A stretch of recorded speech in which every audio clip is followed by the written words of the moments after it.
There is a monk on your screen right now. Not this screen, the other one, the one you carry in your pocket. He is sitting in a temple with golden light behind him. A candle burns low on a wooden table. In front of him, a manuscript lies open.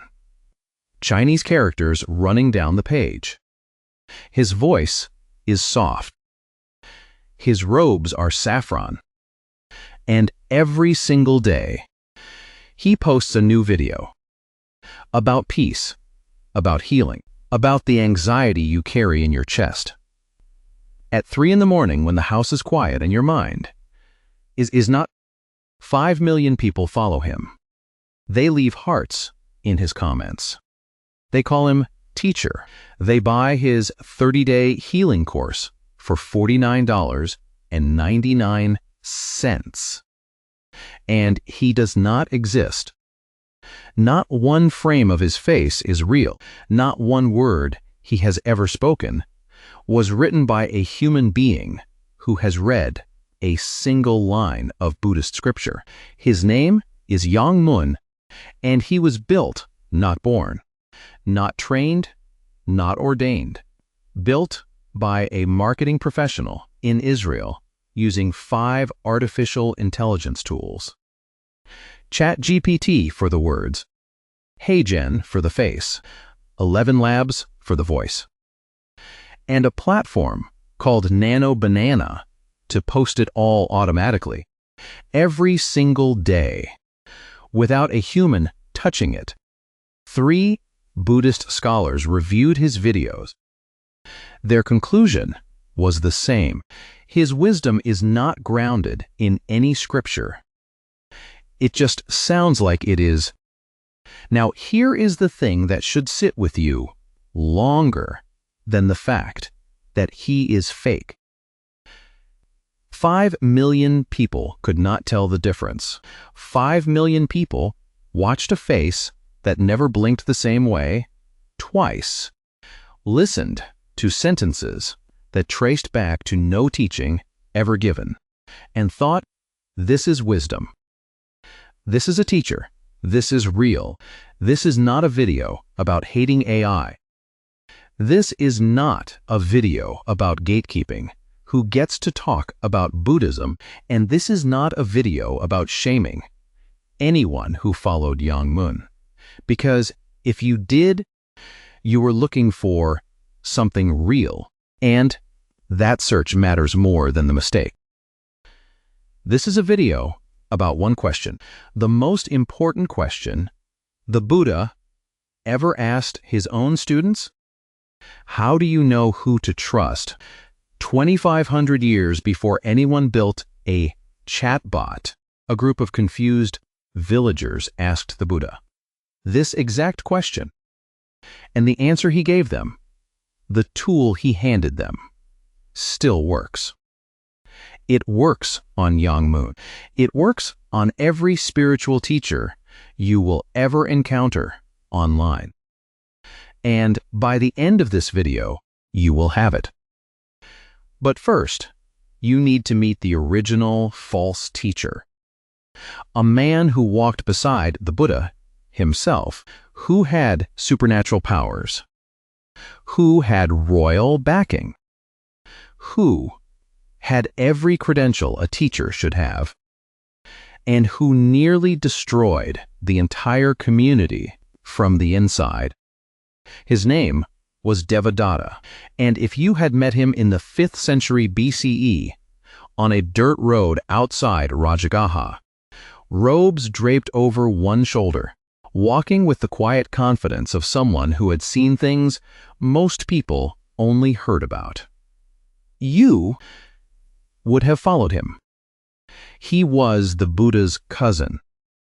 He ordained at the same time as Ananda, as Aniruddha, as some of the most celebrated names in Buddhist history. He practiced, he sat, he meditated until his mind broke through into territory most monks never reach. The Pali texts say he developed what they call iddhi, psychic powers. He could appear as a child, wrapped in snakes on the lap of a prince. He could fly. He could read thoughts. And he had something most monks did not have: the personal patronage of Prince Ajatasattu, the heir to the throne of Magadha, one of the most powerful kingdoms in ancient India. So picture this: a monk with supernatural abilities, backed by royalty, related to the Buddha by blood, practicing longer than most of his peers, surrounded by people who believed in him from the outside. From the outside, Devadatta looked like a master, but the texts say something shifted inside him, and the Pali Canon uses a phrase that is worth remembering because it describes something you have seen before, even if you did not have a word for it. It says Devadatta was possessed and vanquished by gain and hospitality and fame, not possessed by demons, not corrupted by an outside force, possessed by attention. And the moment that ambition took hold, that exact moment, the texts say he lost his powers, not as punishment, not as divine retribution.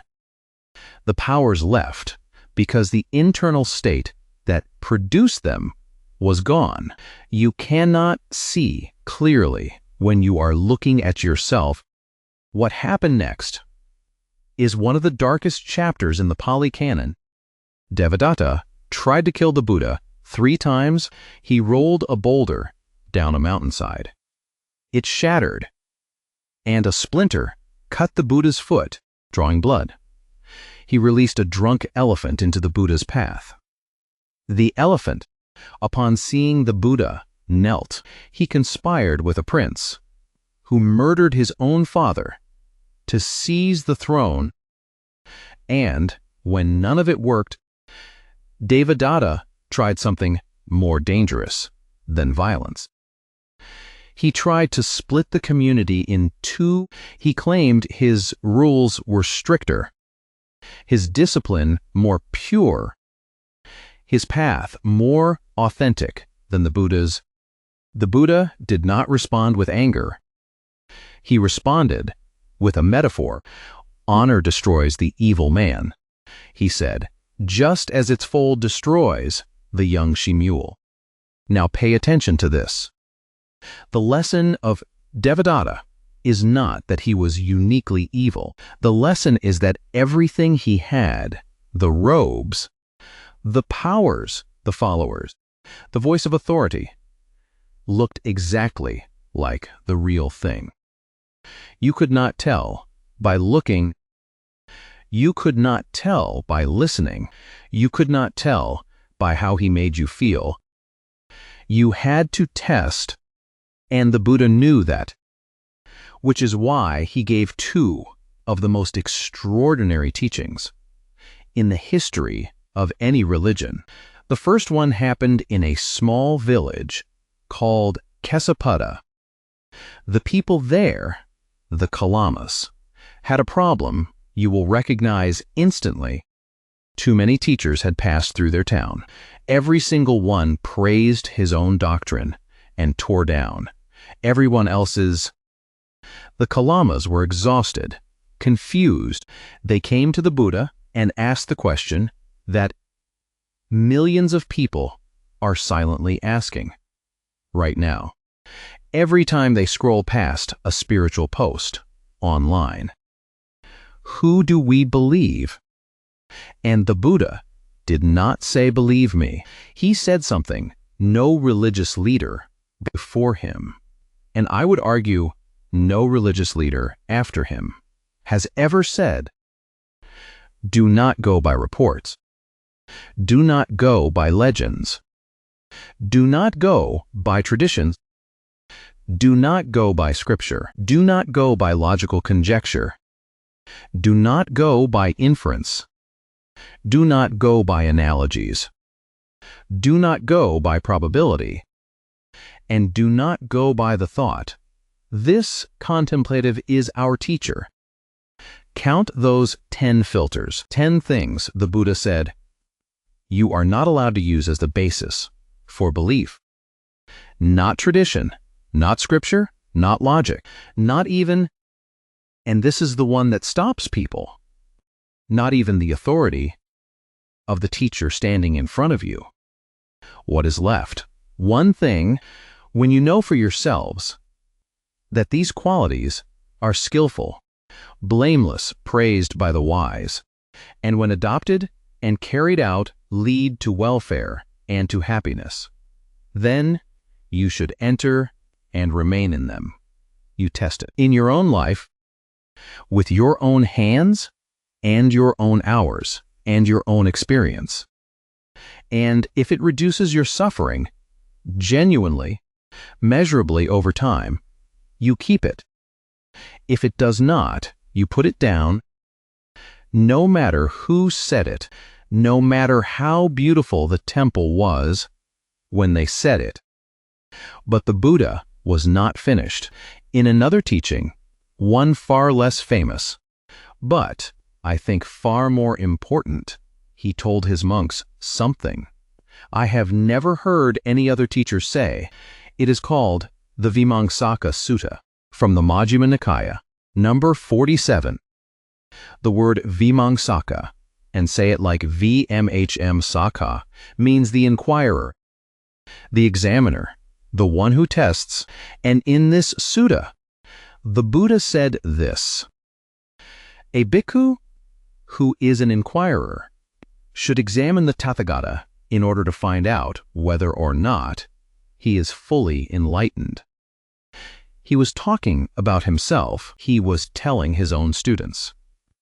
The people who had already left their homes, already shaved their heads, already given up everything to follow him, he told them, test me.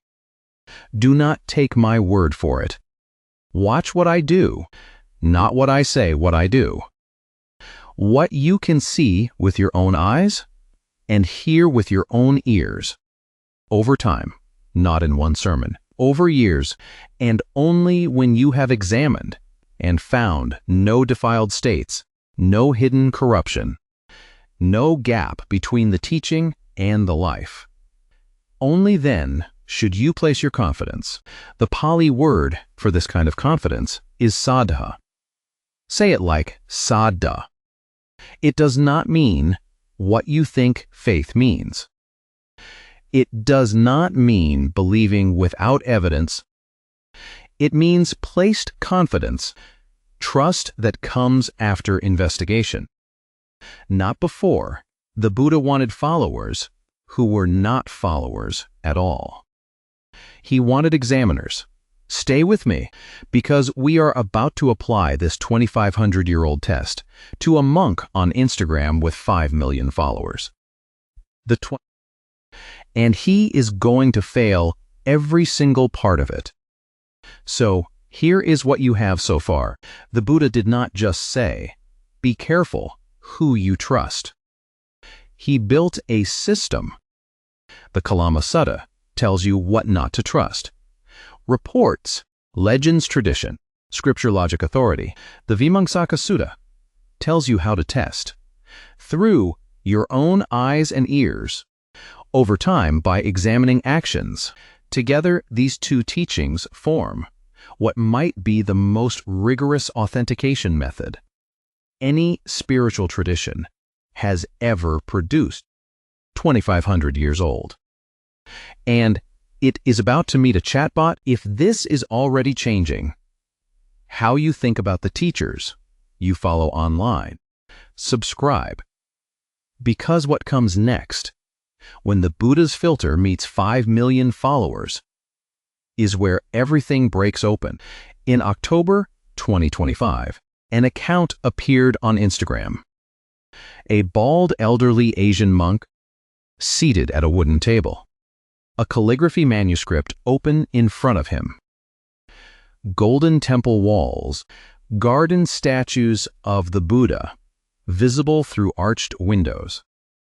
Soft music, a candle, always a candle. His videos were short, 30 seconds, sometimes 60. His voice was low and measured.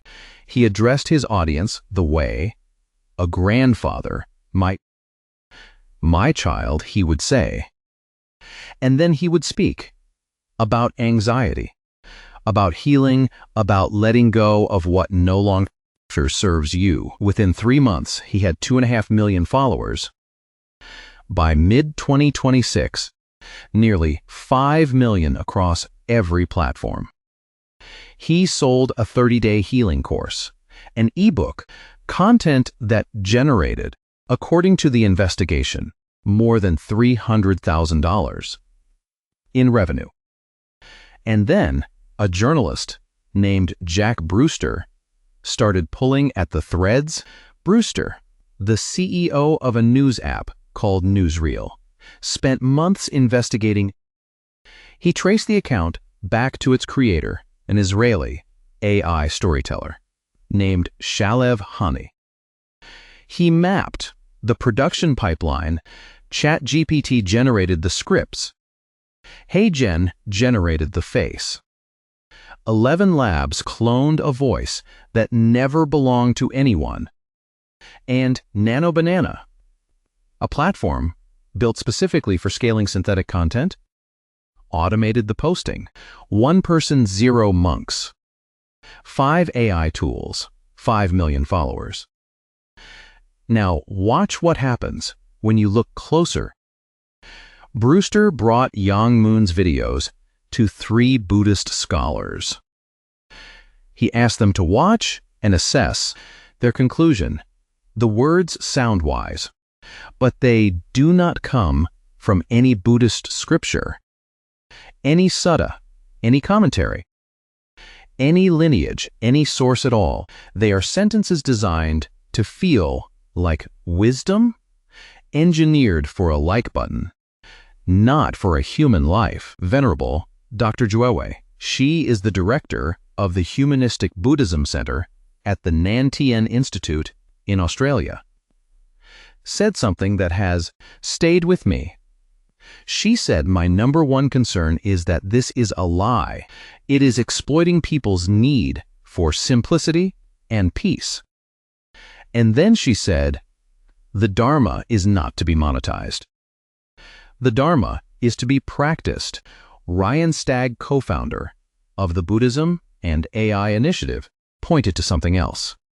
Yang Mun, he said, takes advantage of stereotypical Western projections of transcendence. The misty mountains, the bald head, the golden Buddhas, the silence, these are not teachings. They are triggers. They are an aesthetic assembled to produce a feeling of trust without earning it. And here is the detail nobody talks about. Go to Yang Mun's official website. Scroll to the bottom. Open the FAQ section. There is a question there. Is Yang Mun a real teacher? The answer given is yes. France 24 ran the videos through an AI detection system. Google's SynthID digital watermark was found in every frame. The face is generated. The voice is generated. The script is generated. The answer on the website is a lie. So, let us run the test. The Buddha's test, the one from the Vimangsaka Sutta. Examine through what you can see with your eyes. Look at Yang Mun's face across 20 videos. The bone structure drifts. The jawline shifts between uploads. The skin has a waxy smoothness that living skin does not. The Chinese characters on his manuscripts. Scholars confirmed this. Do not form coherent sentences. There is no verifiable location, no monastery you can visit, no sangha, no address. The test of the eyes failed. Examine through what you can hear with your ears. Listen to what he says. Here is an actual quote from one of his most popular videos. Healing does not come from fighting the system, but from slowly teaching it that survival is no longer required.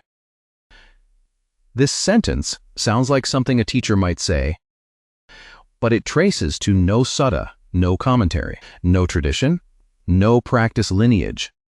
It is a sentence that was optimized for engagement, not for the end of suffering.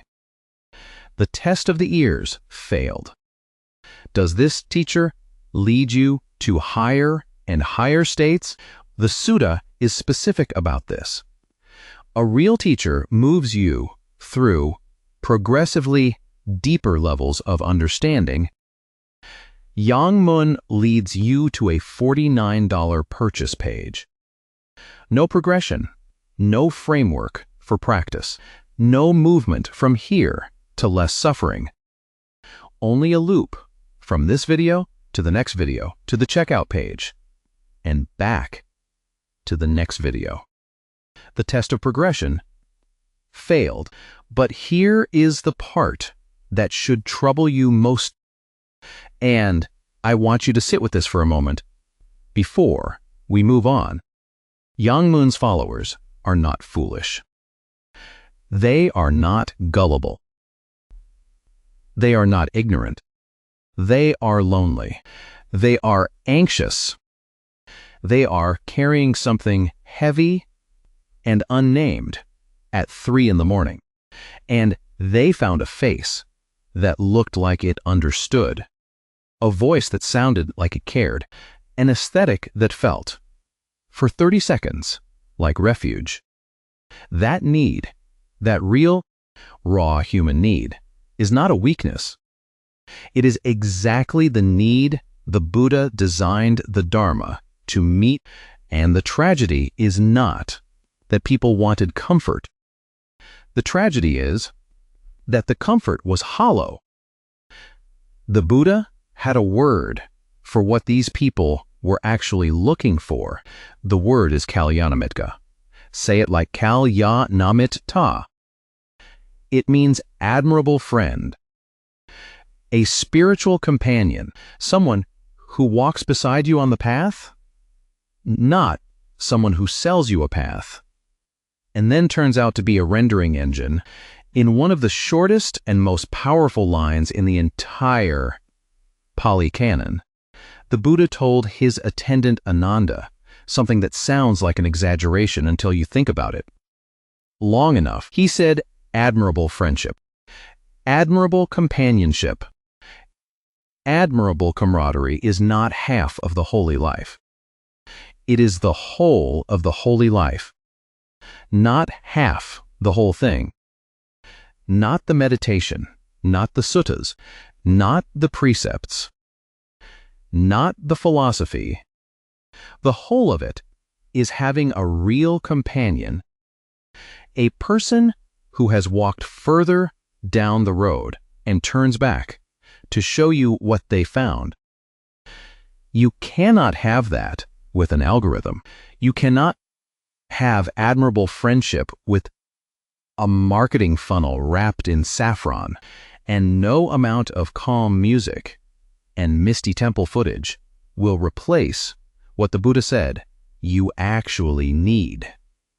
A human being who has tested the teaching in their own life and can show you the marks it left. And this is where the teaching turns, because this was never about whether AI is good or bad. It was about one question: what is the difference between AI that serves the Dharma and AI that replaces it? There is a nonprofit called 84,000. You can look them up right now. A global team, scholars, translators, monastics from multiple traditions. And they use artificial intelligence to help translate more than 230,000 pages of the Tibetan Buddhist canon into modern languages. Pages that would have taken human translators another century to finish. Teachings that were locked behind a language barrier for centuries. Now opening, everyone who uses the platform knows AI is involved. There is no deception. There is no fake face. There is no candle burning for the camera. There is scholarship. There is transparency, and there is reverence for the source material that came before the machine. In Japan, researchers at Kyoto University built something called Buddharoid, an AI-powered robot designed to offer guidance based on Buddhist scriptures. Visitors walk up to it, knowing from the first moment that they are talking to a machine. It does not pretend to be a monk. It does not sell courses. It cites its sources. It tells you where in the canon the teaching comes from. So you can go read it yourself. Now place these two next to Yang Mun. 84,000. AI serves the text. Transparent, scholarly. Nobody is deceived. Buddharoid, AI delivers the text.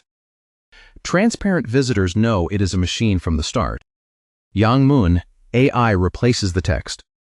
Deceptive visitors think they are receiving real wisdom from a real teacher. The text never existed at all. The problem was never the technology. The problem is the lie. And the Buddha saw this distinction 25 centuries before anyone built a neural network. In the Kanki Sutta, Majjhima Nikaya, number 95, he drew a line that most people have never heard of, but that matters more now than it ever has. He said there is a difference between preserving truth and discovering. Truth. Preserving is when you hear something and hold on to it. Because it sounded good. Because the person who said it seemed wise. Because it produced a warm feeling in your chest. And you wanted to keep that feeling. You save the video.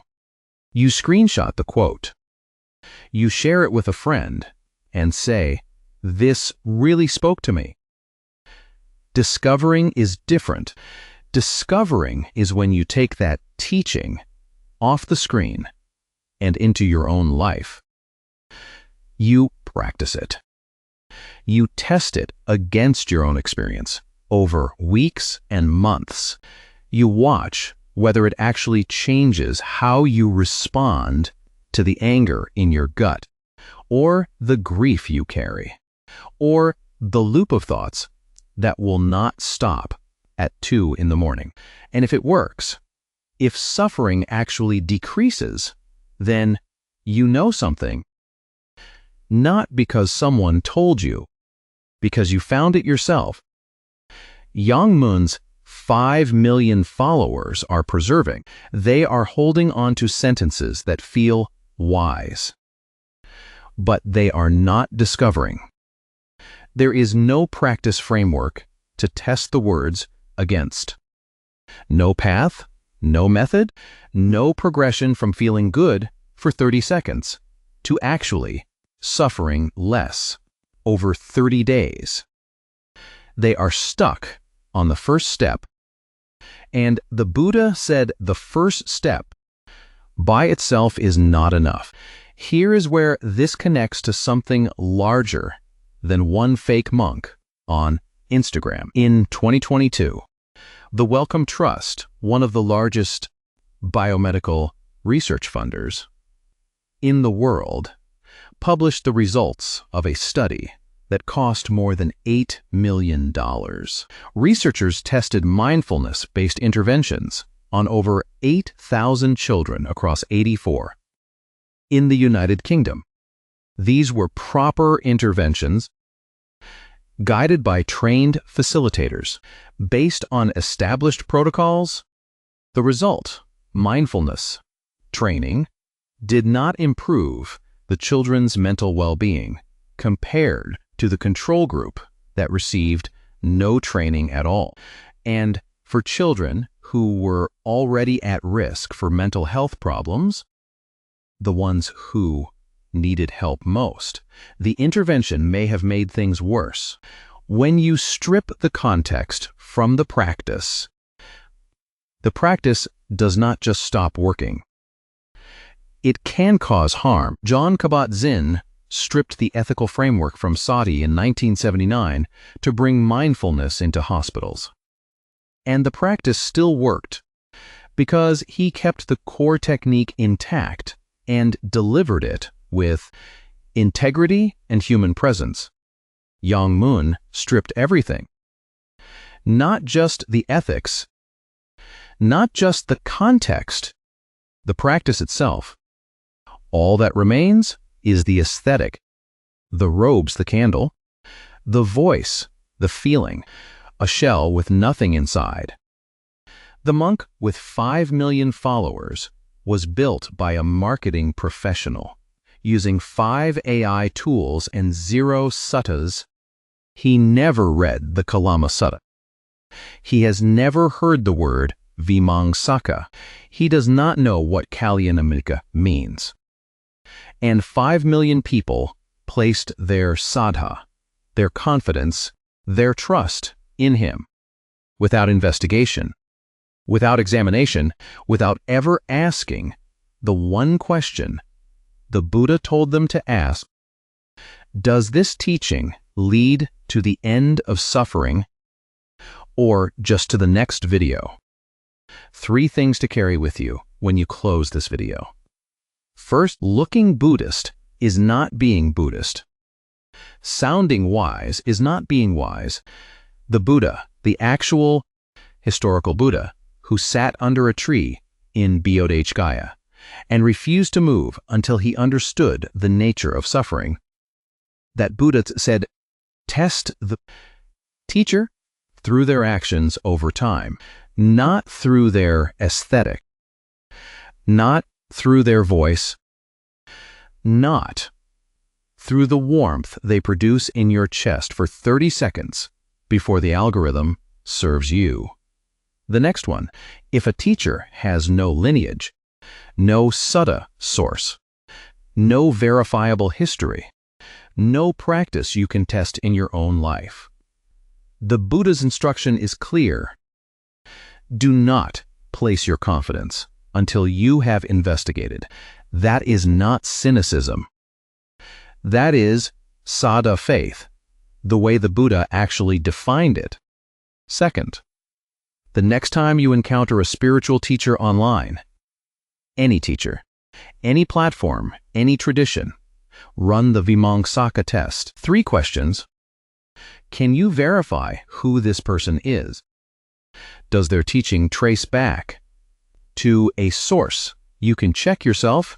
And does this teaching lead you toward less suffering over time, or just toward the next video, the next share, the next $49 purchase?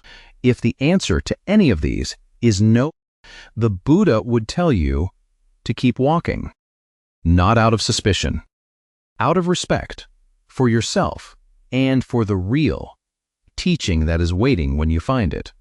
Third, and this is the one I want you to remember longest, there is a reason 5 million people followed a monk who does not exist. It is not because they are foolish. It is because they are looking for something real. And the real thing did not find them first. The Dharma, the actual Dharma, the one the Buddha tested and refined and taught for 45 years of walking barefoot across northern India. The one Ananda, memorized word by word on the night the Buddha died. The one Mahakassapa preserved at the first council. When the community was fracturing and the teaching could have been lost forever. That Dharma is sitting in the Pali Canon right now. Free translated into English, available to anyone with an internet connection. The same internet that built Yang Mun and sold him to 5 million people who deserved better. The real teaching was always there. It just does not have a marketing team. Have you ever followed a spiritual teacher online and later realized something was off? What was the moment you saw it? Tell me in the comments, because your story might be the thing that helps someone else see it too.